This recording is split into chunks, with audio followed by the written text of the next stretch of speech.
आगामी विधानसभा चुनाव को लेकर इंडिया गठबंधन द्वारा कार्यकर्ता सम्मेलन का आयोजन किया गया। कार्यकर्ता सम्मेलन में मंत्री हफीजुल हसन समेत कांग्रेस, राजद व झामुमो के कई कार्यकर्ता व पदाधिकारी मौजूद थे। मौके पर मंत्री हफीजुल हसन ने कहा कि पूरे प्रदेश में इंडिया गठबंधन की बड़ी जीत होगी व झारखंड में पुनः हेमंत सोरेन की सरकार बननी तय है। आइए दिखाते हैं।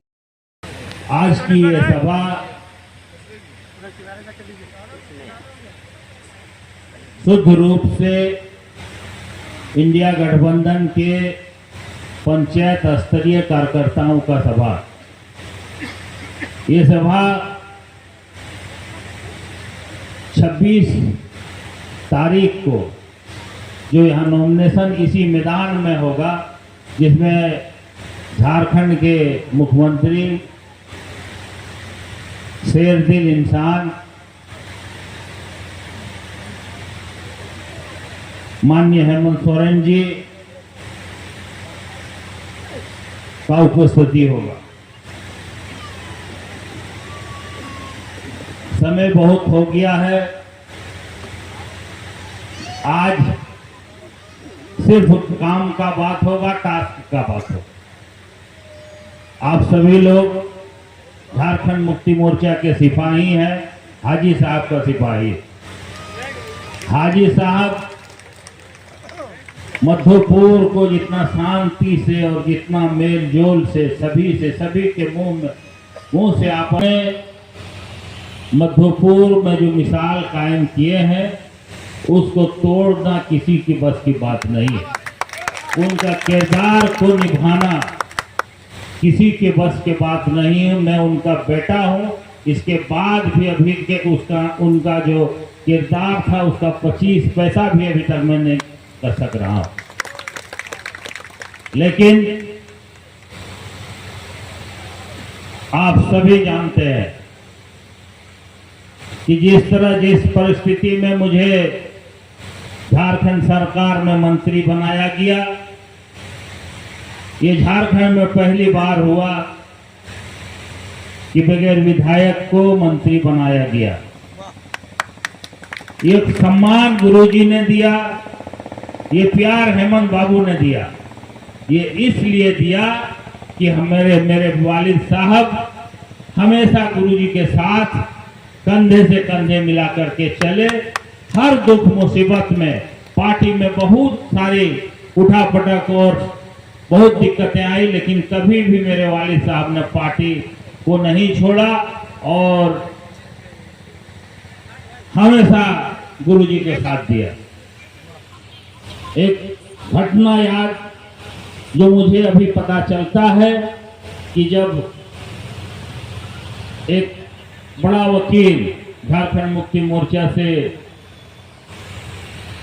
राज्यसभा का मेंबर बना, तो उन्होंने पार्टी, जब गुरुजी जेल में थे तो पार्टी का अध्यक्ष बनने का कोशिश किया। सभी लोगों को वो दिग्भ्रमित कर दिया था। मेरे वालिद साहब ने उतना बड़ा वकील को जो जवाब दिया, आज तक उसको किसी ने जवाब नहीं दिया। और मेरे वालिद साहब ने बोले कि गुरुजी के जूते के बराबर भी आप नहीं है और गुरुजी का आप पोस्ट लेना चाहते हैं, और वहां से निकल गए। आज अगर मैं इस जगह हूं तो गुरुजी का, हाजी साहब का और आप तमाम का प्यार मेरे ऊपर है, तो आज मैं इस जगह आपके सामने खड़ा। लेकिन आप अगर ईमानदार हैं, आप अगर सच्चे दिल से प्रतिनिधित्व करते हैं, तो बाहरी ताकत या फिरकापरस्त ताकत या बेईमानी वाला ताकत फेल हो जाए।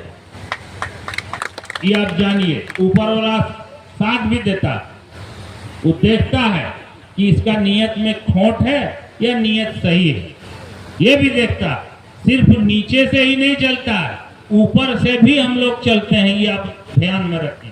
अगर ऊपर से नहीं चलते तो 4 बार झारखंड की सरकार को गिराने का कोशिश किया और 4 बार हम लोग बचे। अगर जिस दिन दिल्ली में जब हेमंत बाबू खाना खा के सोए, अगर उनको अगबत्ती नहीं लगता और बाहर उठ के वो नहीं देखते, तो उसी दिन सरकार चल गया। तो ये भी ऊपर वाला से हुआ और ऊपर वाला मदद किया जो हुआ। और ये कहा भी जाता है, देखिए झारखंड मुक्ति मोर्चा, कांग्रेस और राजद, ये जो पार्टी, ये गरीबों का पार्टी। जब इनका इतिहास आप उठाइएगा, लालू यादव का इतिहास उठाइएगा, कांग्रेस के महात्मा गांधी, नेहरू जी का इतिहास जब पढ़िएगा तब पता चलेगा कि इन लोगों ने सिर्फ एमपी एमएलए बनने के लिए नहीं, गरीबों को भलाई करने के लिए। उस वक्त आजादी का लड़ाई कांग्रेस लड़ा, ये सब भी आपको देखना होगा। अभी विकास में थोड़ा बात कर लेता हूं। मेरा आप बोलते हैं कि हफीज तो हर मोड़ में एगो बोर्ड हफीज का लगा हुआ, हर जगह एगो आपको हफीज का बोर्ड मिलेगा कि नहीं मिलेगा। और मेरे लिए आप स्टार प्रचारक है, मेरे लिए आप हफीज है। अपने आप को हफीज बन करके आप फील्ड में उतरिए, देखिए आपको ईमानदारी से काम कीजिए, देखिए आपको कितना मजा आएगा। आप ही सोचिएगा हफीज जीतते न जीतते कि वेते ही वेते वो वेते नहीं जीते। अपने बारे में आप बोलिए, आपको जीतना। एक एमएलए अकेले नहीं जीतता है, पूरा समाज, पूरा संगठन जीतता। एक आदमी नहीं हारता, पूरा संगठन हारता। ये आप दिमाग में लेके चलिए। वो बदला चुकाने का, उस अपमान का बदला चुकाने का भी टाइम आ गया। कुछ तो हम लोग एमपी इलेक्शन में चुकाए और अभी एमएलए इलेक्शन में फिर से गद्दी दे करके चुकाना, हमको दिखला देना है कि जो शख्स, अगर मान ली हेमंत सोरेन बीजेपी से मिलते तो आराम से वो मुख्यमंत्री बन के रहते, कहीं जेल भी जाना नहीं पड़ता। लेकिन उन्होंने झुकना नहीं सीखा, उन्होंने गुरुजी का मान सम्मान रखा, उन्होंने यहाँ के अल्पसंख्यकों का मान सम्मान रखा, यहाँ के आदिवासियों का मान सम्मान रखा, यहाँ के दलितों का मान सम्मान रखा। और यहाँ के जो वीर पुरुष सिद्धू कान्हू, बिरसा मुंडा और जितने लोग, शेख भिखारी, जितने लोग शहीद हुए, उनका भी मान सम्मान रखा कि झारखंड झुकने वाला नहीं है, झारखंड टूटने वाला नहीं है, झारखंड घुटना टेकने वाला नहीं है। मैं गुरुजी का बेटा हूं, जिन्होंने 40 साल का पूरा जिंदगी अपना गरीबों के भलाई के लिए, गुरुजी जब आंदोलन 1962 में शुरू किए थे, गरीब दलित पुरुष का, हिंदुस्तान का ये पहला पार्टी है। आज तक किसी भी पार्टी में, चाहे वो राज्य स्तरीय का पार्टी हो, चाहे राष्ट्र स्तर का पार्टी हो, किसी ने महिलाओं का बूथ कमेटी नहीं बनाया। पहली बार झारखंड मुक्ति मोर्चा ने बनाया। और अगर आप एक बूथ में 30 महिलाओं को, 15 महिलाओं 15 पुरुष का अगर सदस्य आप बनाते हैं तो जितना मेरा 409 बूथ है, अगर उसमें टोटल 30 बनता है तो 12,270 सदस्य सिर्फ बूथ कमेटी के होंगे। अगर एक सदस्य 10 वोट दिलाएंगे, 10 वोट खोज के लाएंगे तो 1,22,700 वोट हम लोग का होगा। अब का जमाना नहीं है कि गाड़ी लिए तब 20 को इधर जाके फुर फार कर रहे हैं, उधर कर रहे हैं, वे नहीं है।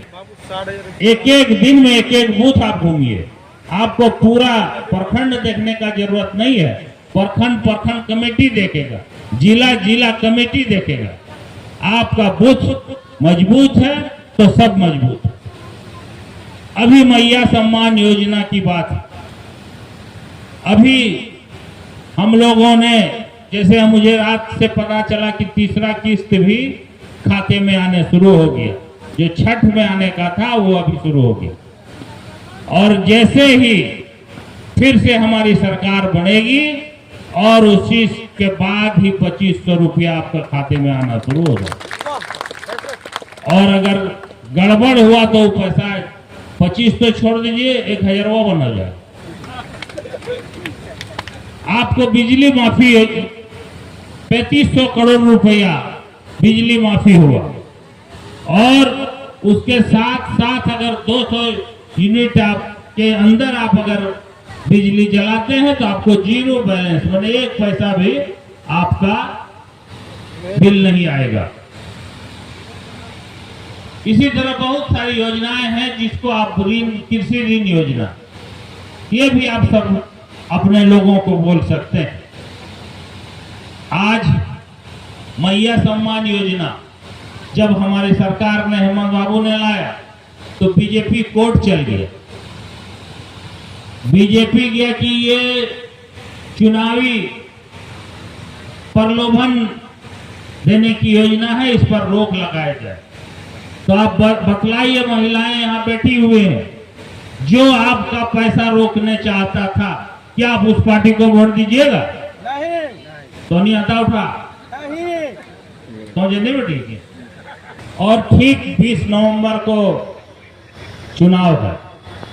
मैंने आज इस खुश है, इस मकसद को पूरा करने के लिए ठीक आज ही के 20 तारीख, जो 1 महीना का बाद है, उसमें भी आपको यही 3 बजे 4 बजे तक आपको वोट देना है। और एक बात और है, बहुत सारा षड्यंत्र रचा जा रहा है। अभी जैसे सुनने में आया है कि बाजार में 5 बजे तक वोट होगा और देहात में 4 बजे तक वोट होगा। ये किक करने जा रहा है या विधानसभा वाइज करेगा, ये हम पेपर में आज पढ़े। इस गलतफहमी में आप नहीं रहे। आप अपने आदमी को 2 बजे तक, वो तो 4 बजे का टाइम दिया ना, हम लोग 2 बजे तक का टाइम अपना फिक्स करेंगे कि 2 बजे तक अपना सारा वोट हम लोग ईवीएम में डाल देंगे।